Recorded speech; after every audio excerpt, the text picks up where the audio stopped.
우리가 지금 이스라엘 백성들이 기업 분배를 하는 말씀을 보고 있습니다. 여호수아 말씀은 뭐 여러 번 말씀드렸지만 크게 보면 두 부분으로 나누어져 있습니다. 한 부분은 전반부 부분은 하나님께서 약속하신 땅을 정복하는 내용이고, 그리고 후반부 그 중간 이후의 부분은 정복한 그 땅을 나누는 겁니다. 13장 이후에서는 그래서 정복한 그 땅을 각 지파 12지파가 나누고, 20장과 21장의 말씀은 그 12지파가 나누고 난 다음에 도피성의 말씀이 나오고 난 다음에 레위 지파가 성읍을 얻은 것을 우리가 볼 수 있습니다. 그러나 이 도피성의 말씀도 우리가 잘 보게 되면요, 이게 도피성 자체에 대한 그런 말씀이라기보다는 이 도피성조차도 레위 지파에게 주어진 성읍이기 때문에 이 성읍이 정말로 하나님이 말씀하신 대로 이것이 잘 나누어졌는가라는 것을 확인하는 말씀이 바로 이 여호수아의 말씀입니다. 이 여호수아의 말씀을 해서 굉장히 중요한 게 뭐냐면, 하나님이 말씀하신 것에 대해서 순종하며 살아가는가라는 것을 확인할 수 있는 게 바로 이 여호수아의 말씀이죠. 우리가 하나님의 백성이라고 하면서 하나님과 동행한다라고 하는데, 우리가 하나님이 참된 백성임을 무엇을 통하여서 우리가 알 수 있을까요? 우리가 무엇을 통해서 우리가 하나님의 참된 백성 되었음을 우리가 확인할 수 있을까요? 그건 순종입니다. 순종이에요. 우리가 입술로 하나님의 백성이 되었다라고 하는 게 아니라 정말 하나님의 백성이 되었다면 그 열매로서 순종이 나올 수밖에 없다라는 게 바로 여호수아 말씀을 통하여서 알려주시는 말씀입니다. 이 여호수아의 말씀은 이스라엘 백성들이 정말로 하나님을 경외하는가라는 것에 대하여서 특별히 20장과 21장의 말씀은 이스라엘 12집, 이스라엘 백성들이 정말 하나님을 경외하는가라는 것에 대한 리트머스 종이와 같은 그런 말씀이라고 할 수 있습니다. 왜 그럴까요? 우리 이스라엘 백성들이 우리 13장서부터 시작해서 19장까지 그 12지파가 기업을 받는 것은 참 좋습니다. 근데 문제는 뭐냐면 레위 지파에게 이 기업을 나누어 준다라고 하는 것은 그들이 하나님께 받았던 그 기업을 내놓아야 한다라는 겁니다. 받는 것은 좋지만 내놓는 것은 어떻습니까? 별로 유쾌하지 않아요. 인간의 모습, 인간의 마음에서. 하나님이 주셨는데 또다시 뺏어가? 더군다나 이 레위 지파들에게 주는 이 6개의 도피성 같은 경우에는 이스라엘에서 가장 핵심적인 그러한 지역들입니다. 가장 좋은 곳이에요. 가장 그 중심 장소이고 가장 핵심적인 장소인데, 하나님께서는 그곳을 레위 지파 사람들에게 주십니다. 그리고 이스라엘 백성들이 정말 하나님을 경외하는가, 사랑하는가라는 것은 무엇을 통해서 드러날까요? 하나님의 말씀에 순종하는가라는 것을 우리가 통하여서 우리가 볼 수 있는 겁니다. 그래서 이 여호수아 20장과 21장 말씀은 굉장히 자세하게 이스라엘 그 레위 지파가 어떠한 성읍을 얻었는가라는 것을 우리가 볼 수 있어요. 우리가 이 말씀은 민수기 35장에 나와 있는 그 말씀 그대로 이것이 이루어진다는 것을 볼 수 있는데요. 이 민수기 35장 말씀에서 도피성 6개와 그 뒤에 보게 되면 42개의 성읍을 레위 지파에게 주라고 말씀하셨어요. 그래서 우리가 앞에 말씀을 보게 되면 이 말씀 그대로 나오는 내용이 무엇이냐면, 그들이 하나님의 말씀에 따라 그 지파를 그 기업을 성읍을 받는 게 나옵니다. 우리 21장 우리 4절 말씀에 보게 되면 그와 자손 중에 아론의 자손들에게 열세 성읍을 주라고 이야기하고, 5절 말씀에 보게 되면 그와 자손 그 남은 자에게 열 성읍을 주라고 이야기하고, 6절 말씀에 보게 되면 게르손 자, 이게 다 레위 지파입니다. 게르손 그 집안에게 열세 성읍을 주라고 이야기를 하고, 7절 말씀에 보게 되면 무라리 자손들에게 12성읍을 주라고 말하였습니다. 그리고 이 뒤에 나오는 우리 9절, 8절 이후의 말씀은 어떤 말씀일까요? 이 말씀 그대로 레위 지파가 기업을 얻었는가라는 것에 대해서 확인하는 말씀입니다.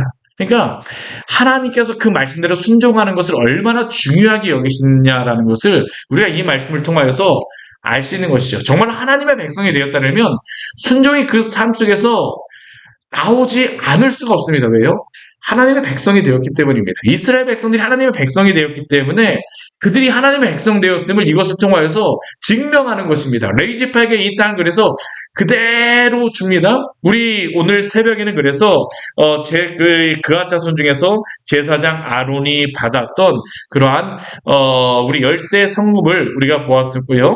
오늘 우리 20절서부터 우리 뒤에 말씀은 그앗 자손, 게르손 자손, 무라리 자손이 각각 그들이 약속되었던 그 성읍들을 어디를 받았는가라는 것을 굉장히 자세하게 말씀합니다. 이게 그들이 정말 하나님의 말씀을 순종하였는가라는 것을 위해서 보여주는 겁니다, 이게. 그래서 이 말씀이 우리가 그냥 보게 되어지지만 이 말씀 하나하나가 굉장히 중요해요. 우리가 하나님의 말씀을 순종하며 살아가는가, 그 말씀대로 따라 살아가는가, 이게 율법적이 아닙니다.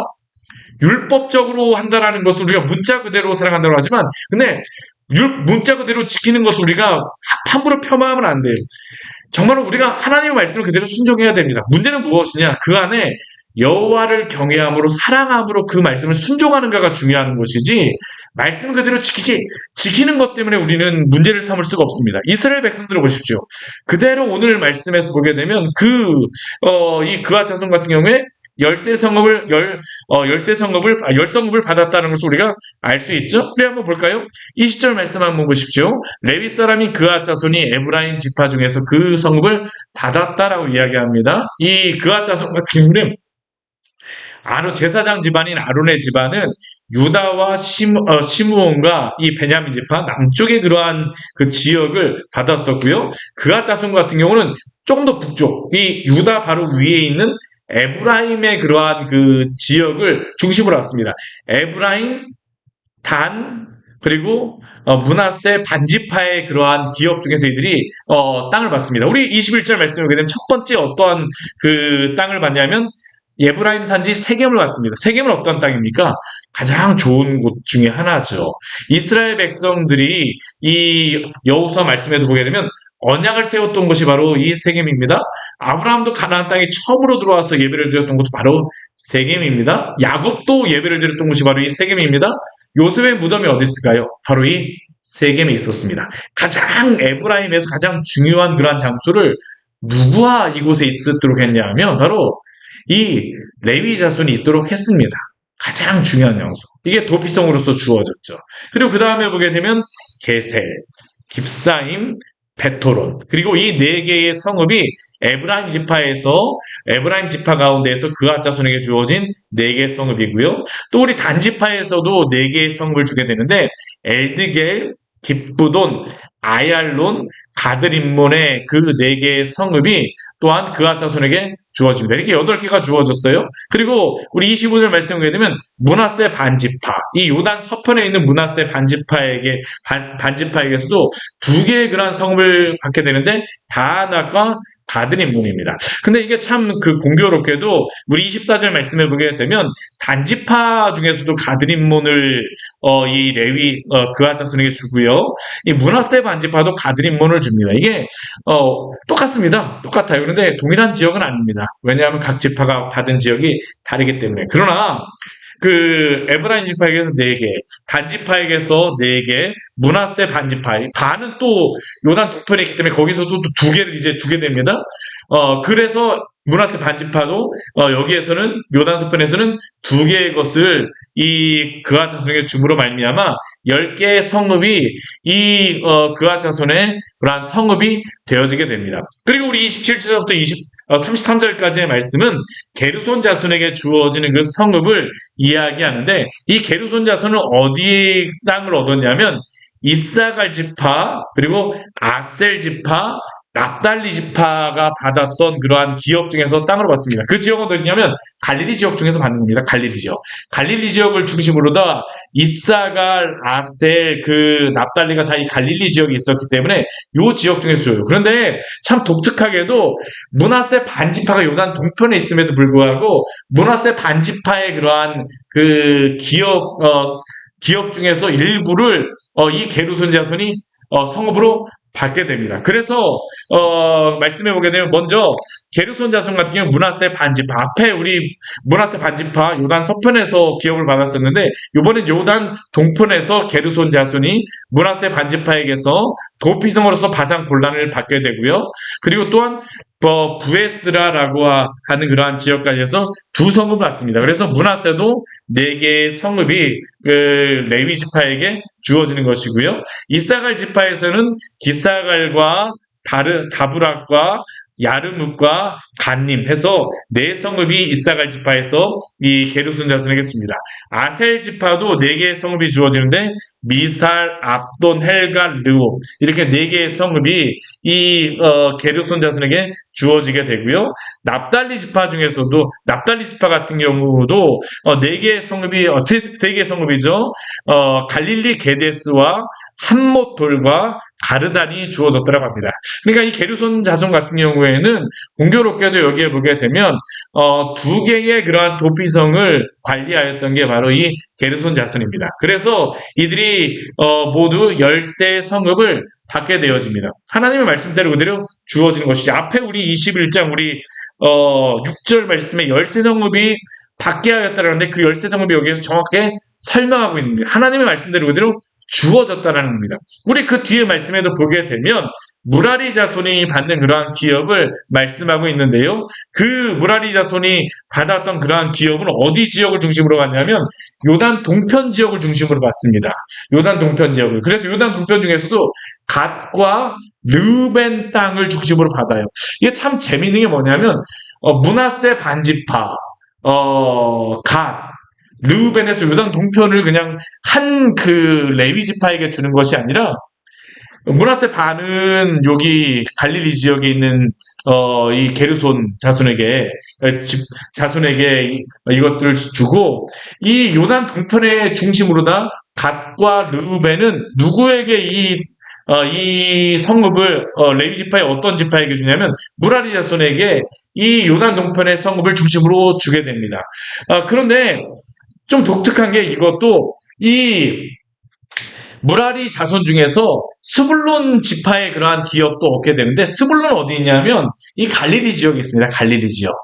그래서 일정 부분이 이 요단 동편과 요단 서편이 연결될 수 있도록 하나님께서 이 레위 지파를 통해서 이것을 주시는 것을 볼 수 있어요. 그러니까 이스라엘 지파들은 나누어져서 있지만 레위 지파를 통하여서 이게 서로 간에 정보라든가 아니면 그렇게 서로 이렇게 소통할 수 있도록 하나님께서 만드신 겁니다. 하나님의 그런 어떤 섭리적인 차원이 여기에 들어가 있다는 것이죠. 그래서 스불론 지파에서 용느암, 가르다, 딥난, 나알란 4성읍이 주어지고요. 르우벤 지파에서 베셀, 야스, 그데못, 무바 4성읍이 주어지게 되고 그리고 갓 지파에서는 길르앗, 라못, 마하나임, 헤스본, 야세 그래서 4성읍들이 각각 주어지게 됩니다. 이것이 바로 이 레위 지파가 받았던 그러한 기업이었죠. 그런데 이 기업들이 이 레위 지파가 받은 이 기업들을 받을 때 그들이 어떻게 받았다라고 이야기를 하냐면 우리 40절 말씀해 보게 되면 제비 뽑아 이 땅을 주었다라고 이야기합니다. 또한 그 앞부분에도 보게 되면 계속적으로 이들이 그냥 기업을 받은 것이 아니라 제비를 뽑아서 이 땅을 받았다라는 것을 하나님께서 말씀하고 있습니다. 이 제비를 뽑았다는 것은 무엇일까요? 어떠한 의미가 있습니까?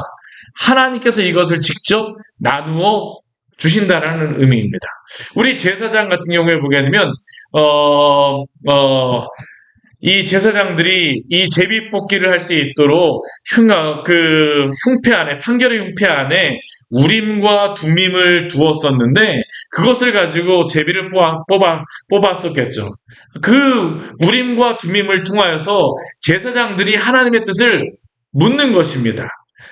이 제비 뽑기라는 게 우리가 생각하는 것과 같이 그냥 우연에 의존하여서가 아니라 하나님의 뜻이 무엇인가를 알려주는 게 바로 이 제비 뽑기였습니다. 하나님이 이렇게 내가 나의 뜻을 너희에게 알려주겠다는 겁니다. 물론 우리가 아무렇게나 제비를 뽑는 것은 아닙니다. 이 우림과 둠밈을 통해서 하나님이 이렇게 하나님의 뜻을 나타내겠다라고 말씀하셨기 때문에 이스라엘 백성들은 그것을 통하여서 제비를 뽑았던 겁니다. 그런데 이렇게 기업이 주어졌을 때 우리가 여기서 볼 수 있는 중요한 것은 무엇입니까? 각 지파마다 딱 맞는 장소를 받았음을 알 수 있습니다. 특히 제사장 집안인 아론 같은 경우에는 어디 지역을 받았다라고요? 유다 지역을 받았습니다. 유다 지역. 근데 이것은 하나님의 놀라운 섭리임을 우리는 기억해야 되죠. 왜 그렇습니까? 당장은 여호와의 성막과 그 언약궤가 에브라임 지파의 땅인 실로에 있지만 이후에 사무엘 시대 다윗이 왕이 될 때에 하나님의 언약궤가 어디로 갈까요? 예루살렘으로 갑니다. 그리고 이 예루살렘은 누구의 땅이냐면 바로 유다 지파, 베냐민 지파에게 속한 땅이죠.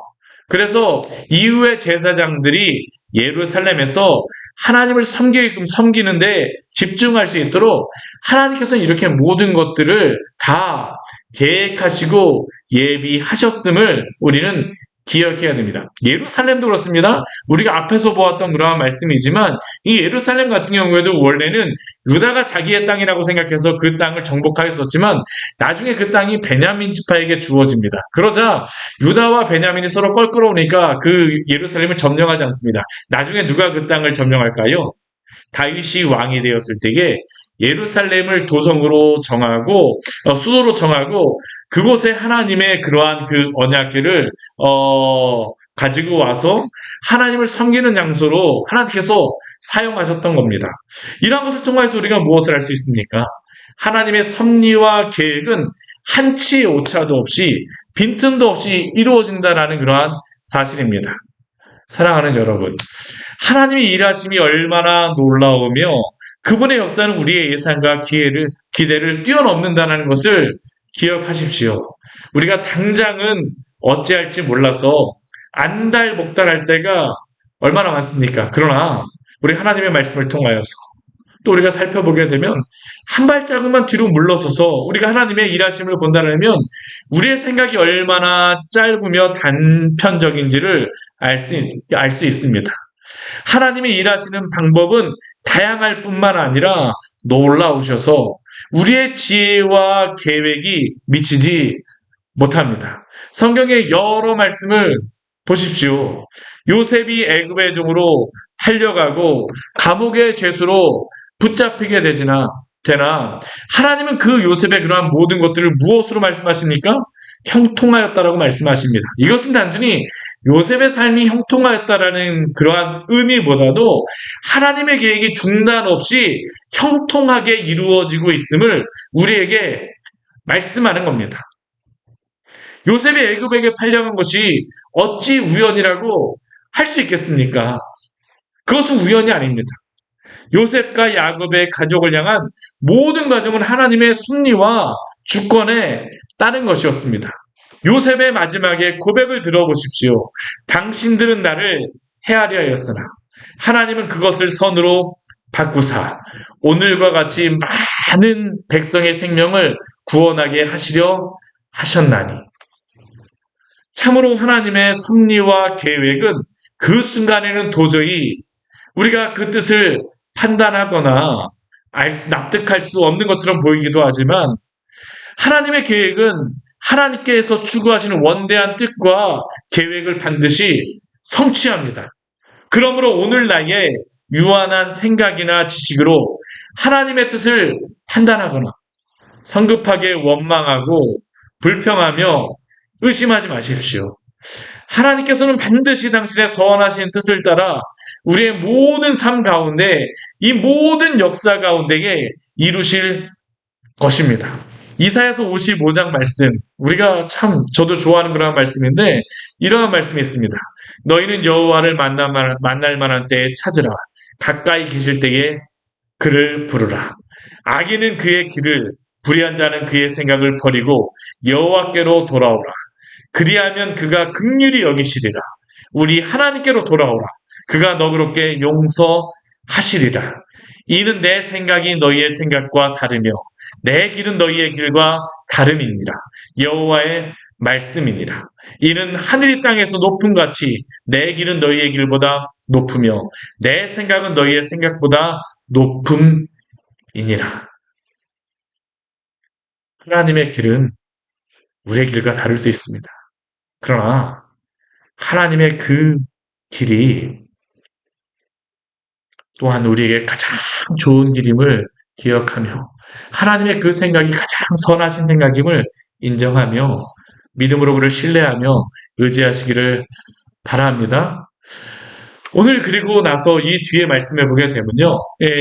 우리 43절 이후에 43절, 44절, 45절 말씀을 보게 되면 이스라엘 백성들이 이 기업을 나누고 난 다음에 이 기업을 나눈 것에 대한 그 정리하는 말씀이 43, 44, 45절 말씀에 나오고 있습니다. 우리 43절 말씀을 보게 되면 이렇게 말씀하고 있죠. 여호와께서 이스라엘의 조상들에게 맹세하사 주리라 하신 온 땅을 이와 같이 이스라엘에게 다 주셨으므로 하나님이 이스라엘에게 그 가나안 땅을 주신 이유가 무엇일까요? 이스라엘이 가나안 땅을 얻게 된 이유는 무엇입니까?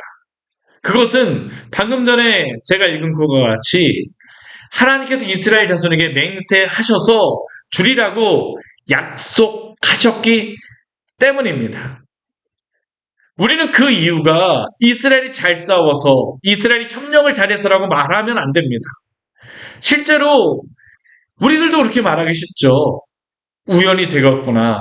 혹은 이후에 내가 잘해서 선택을 잘해서 누구의 도움으로 상황이 이렇게 되어서 그런데 성경은 철저하게 무엇이라고 말합니까? 이스라엘이 가나안 땅을 얻은 이유는 그 이유를 이스라엘에게서 찾지 않습니다. 하나님께서 그 조상들에게 맹세하셨기 때문입니다. 근데 여기 맹세하다라는 그러한 단어가 굉장히 의미가 있어요. 이 단어 자체의 의미는 맹세하다, 맹약하다는 의미인데 이것이 원어적인 의미로 다 이게 쭉 찾아서 올라가게 되면 이게 어떠한 의미냐면 묵다라는 그러한 단어에서 파생된 단어입니다. 묵다라는 단어. 이것은 놀라운 것입니다. 사실 하나님께서 이스라엘에게 이 땅을 주시는 것은 창조주 하나님에게 어떤 의미가 있는 것입니까? 피조물에게 이 땅을 주시는 것이 하나님에게 어떤 특별하게 이익이 되는 것입니까? 더하는 것입니까? 하나님이 이 땅을 주신다고 해서 하나님께 어떠한 무엇인가 영광이 더 커지고 그런 것입니까? 아닙니다. 그런데 하나님께서는 이스라엘 백성에게 맹세하셨습니다. 그리고 이것은 하나님께서 이 맹세에 자신을 묶는다라는 것을 의미합니다. 즉 하나님께서는 아무것도 아닌 존재인 피조물 인간에게 하나님께서 스스로 강하게 자신을 약속하시고 묶으심으로 이 약속을 지키셨습니다. 그렇기에 인간이 아닌 하나님께서 하신 이 맹세의 내용은 결코 병질되거나 부요화될 수 없습니다. 이것은 하나님께서 아브라함을 갈대아 우르에서 부르시고 아브라함에게 그 땅을 주리라고 약속하신 그 말씀을 성취하는 것이죠. 이것은 아브라함에게 주셨을 뿐만 아니라 이삭에게도 동일한 약속을 주셨고 야곱에게도 주셨고 그 출애굽기에서 또한 하나님이 약속하셨던 그 땅 실제로 다 민수기에서 광야에서 걸어가고 그 신명기에서 레위기와 또 신명기에서 그들이 바라보았던 그 땅을 실제로 다 그들이 얻게 되어진 것입니다. 이것을 무엇 때문에 그들이 얻었습니까? 하나님이 바로 자신을 이 약속에 매셨기 때문이다라고 우리에게 말씀하고 있습니다. 사랑하는 여러분, 하나님께서 약속하신 말씀은 헛되이 사라지지 않습니다. 그의 약속을 믿으십시오. 하나님께서 우리를 버리시지 않고 함께 하시겠다라고 약속하셨습니다. 마태복음 28장 20절 말씀에서 볼지어다 내가 세상 끝날까지 너희와 항상 함께 있으리라고 말씀하셨죠. 또한 하나님께서 우리를 반드시 지키시고 보호하시리라고 약속하셨습니다.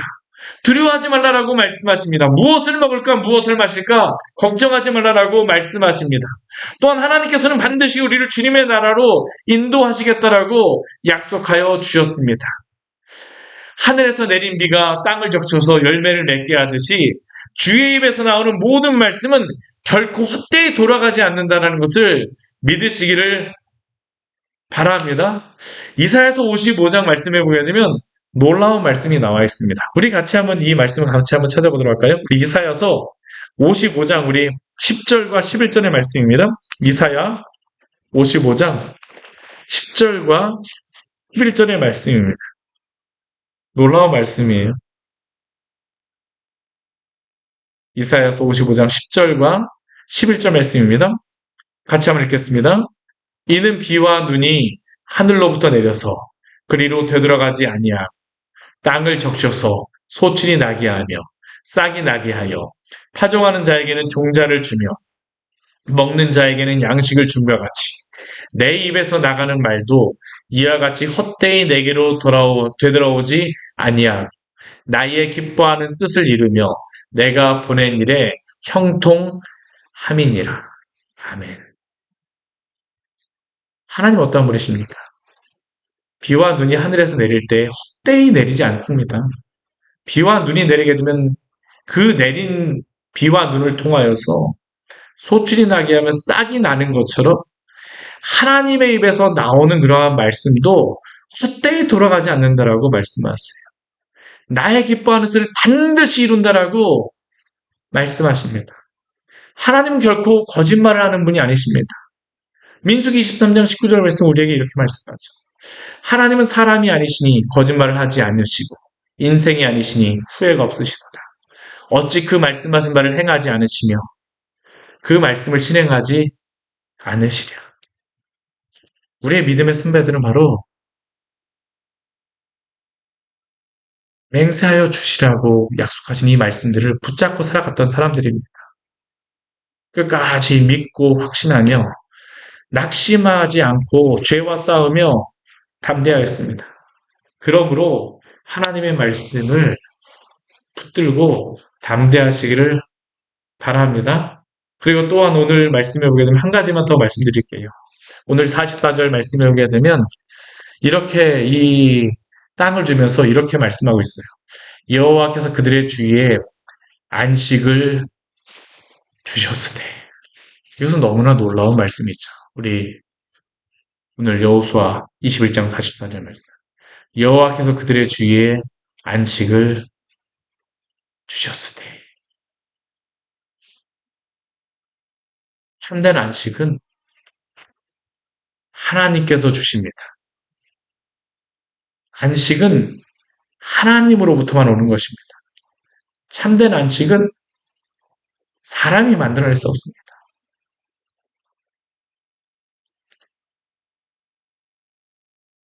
이들이 이러한 안식을 얻은 것은 주변의 모든 가나안 족속과 위협이 사라졌기 때문만은 아닙니다. 여전히 이들은 가나안 땅을 기업으로 받았지만 아직까지 정복해야 할 가나안 족속들이 여전히 남아 있었습니다.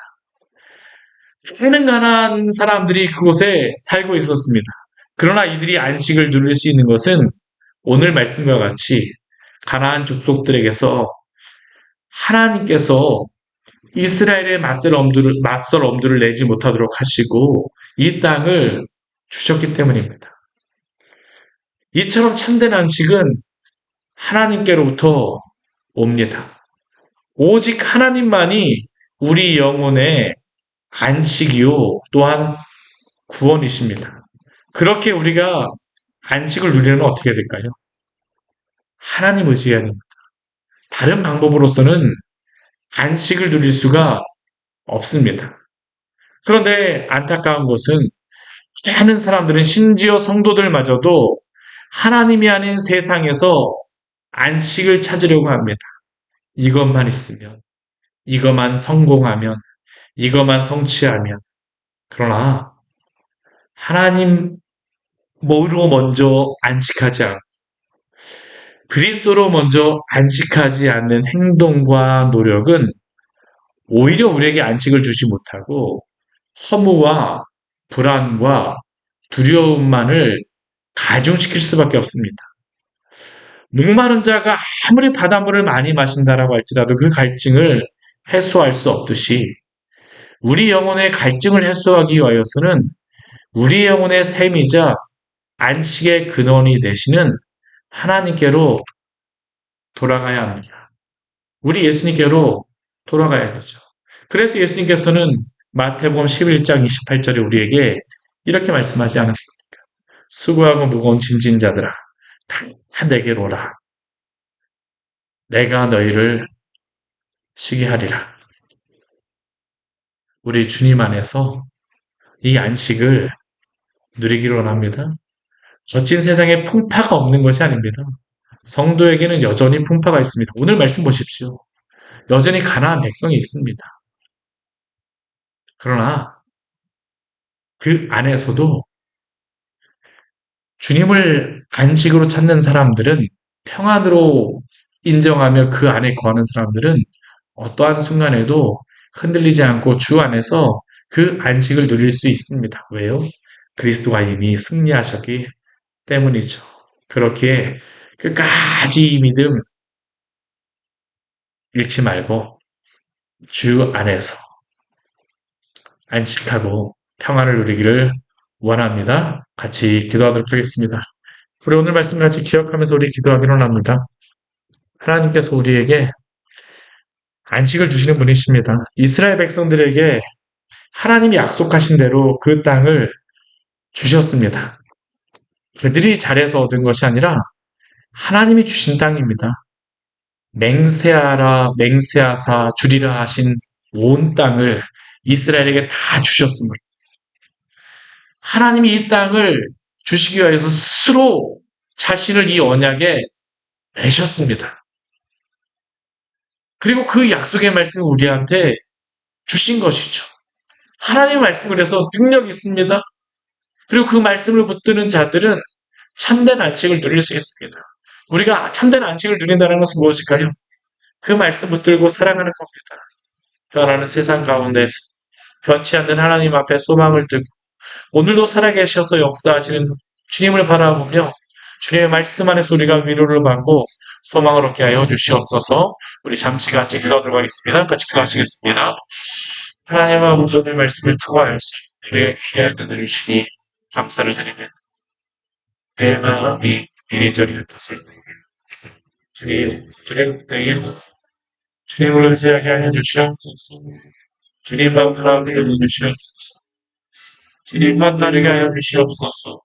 세상의 모든 것들을 찾는 것이 아니라 주님을 찾는 자들 되어지게 하여 주시고 주님을 바라보는 자들 될 수 있는 주여 도우시고 행하여 주시옵소서. 이미 하늘의 문은 열려져 있고 주님께서 우리에게 하나님 이 모든 약속을 주셨음에도 불구하고 우리는 믿지 않습니다. 우리가 주님을 의지하지 않습니다. 하나님께서 이 언약의 말씀 가운데 자신을 믿고 이 말씀을 성취하고 계신데 우리는 그 말씀을 믿지 못하고 여전히 세상 가운데서 하나님으로 안식을 얻기보다는 세상으로 안식을 얻는 거하며 하나님께 그렇지 않는 것을 말씀 원망하고 불평합니다. 하나님 아버지 우리의 눈을 바꿔주시옵소서. 우리의 시각을 바꿔주시옵소서. 우리의 생각을 바꿔주십시오. 나의 길은 너희의 길보다 높으며 나의 생각은 너희의 생각보다 높다라고 말씀하신 우리 주님의 그 말씀을 기억하게 하여 주시고 우리의 길과 주님이 동일하지 않다라고 원망하며 불평하는 것이 아니라 오히려 우리의 길을 당신께 바치는 믿음의 성도들 되어지게 하여 주시고 주님이 옳습니다. 주님이 맞습니다.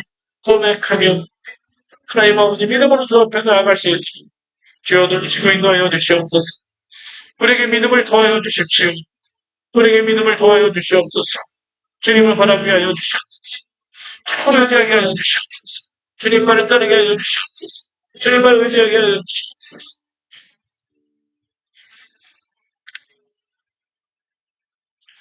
하나님 아버지 오늘 말씀을 통하여 우리에게 귀한 은혜를 주셔서 감사합니다. 하나님께서는 당신의 말씀에 따라 이 세상 모든 만물을 오늘도 다스리시고 통치하시는 줄 믿습니다. 이스라엘 백성에게 약속하신 그 땅을 하나님 아버지 당신의 그 말씀에 따라 분명히 주셨고 또한 그 땅을 그들에게 누리게 하여 주셨습니다. 그들이 잘하여서가 아니라 하나님이 당신의 언약의 말씀에 자신을 묶으심으로 말미암아 그 모든 땅을 성취하게 해 주셨습니다. 우리가 구원을 얻은 것은 우리가 잘하여서가 아니라 아무것도 아닌 우리에게 당신께서 언약을 베풀어 주시고 그 언약 가운데 당신을 묶으심으로 우리에게 그 놀라운 구원의 은혜를 베풀어 주신 줄 믿습니다. 우리 주 예수 그리스도 찬세전에 만세전에 우리를 구원하실 그 구속주로 계획하시고 이 땅에 오셔서 우리의 죄를 담당하시고 우리를 구원하여 주셔서 감사합니다.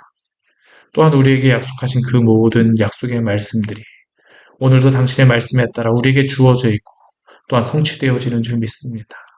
변하는 세상 가운데에서 변하지 않는 하나님 때문에 우리가 하나님 아버지 안식을 누리게 하여 주시고 참된 안식은 오직 하나님께서만 주심을 우리가 알아. 오늘 이 당신 안에 서 있을 수 있는 귀한 성도들 될 수 있도록 은혜 내려 주시옵소서. 오늘도 우리를 구원하신 주님께 감사를 드립니다. 예수님 이름으로 기도드립니다.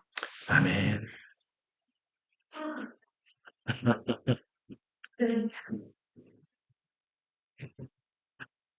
우리 찬양 우리 한 곡 하도록 하겠습니다.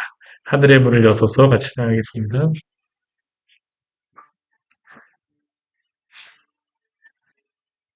하늘의 문을 여소서